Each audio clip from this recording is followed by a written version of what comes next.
Welcome to Storytime Pals. Subscribe to keep the stories coming. Hi there, boys and girls. It's your pal Vernon. The next story I'll be reading to you has a little something to do with ice cream. Do you like ice cream? I love ice cream.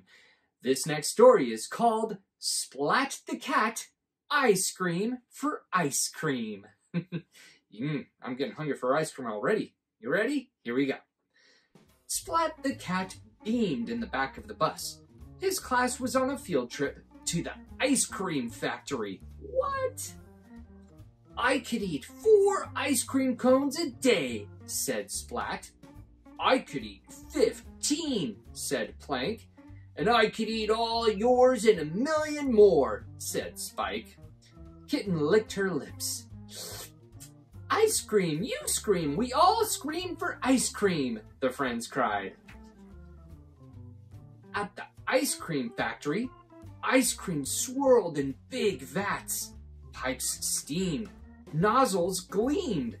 Wow, said Splat. What a dream! The factory manager greeted them. I am Mr. Jellybean, he said. Who wants a tour? Hooray! Sang the cats. Ice cream, you scream, we all scream for ice cream.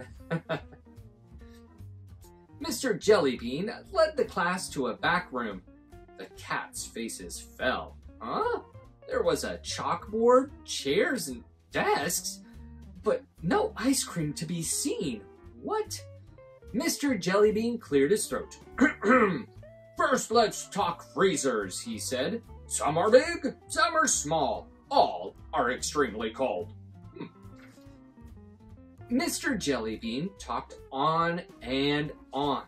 He seemed to love his freezer theme, but the cats did not. Their eyes glazed over. Their heads drooped.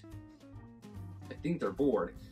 Splat began to daydream that he was making ice cream. He closed his eyes and leaned against a big red button. Oh no, Splat! Beep, beep, beep.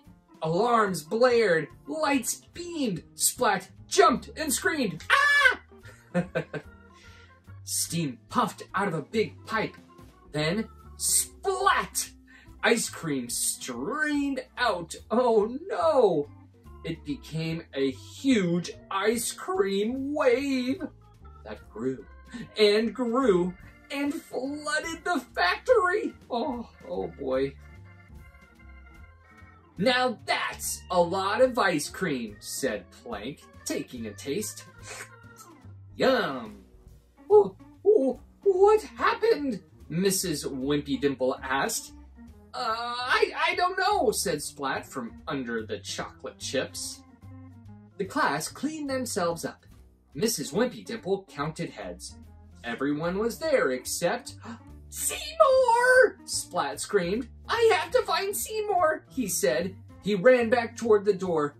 Wait, Kitten cried. We'll come with you. We're a team, after all. Inside, the team checked out the ice creamy mess. Let's look, they said. Be careful, Splat said. Seymour's so small, we may not see him under all this ice cream. With brushes and buckets, the cats cleaned and ate their way into the factory. Seymour! Splat called. But Seymour was nowhere to be seen. Oh no. Then the team cleaned and ate their way through the next room. Seymour! Splat called again. Ooh, look at that. They cleaned it all up.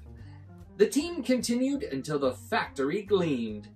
But it seemed Seymour wasn't anywhere under all that ice cream. Oh no. Just then, a blob of whipped cream fell onto Splat's head. Splat!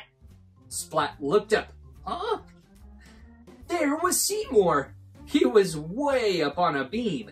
He couldn't call out. His mouth was full of ice cream. Seymour leaped into Splat's paws. Then Mr. Jellybean thanked the team. The factory is so clean. How could I repay you? Would you like some ice cream? What do you think? The cats all groaned. Oh no, no more ice cream, they said. For now, whispered Seymour. The end. Well, thank you once again for joining me, boys and girls. I'll see you next time. Bye! Thanks for watching Storytime Pals. Don't forget to like, subscribe, and share.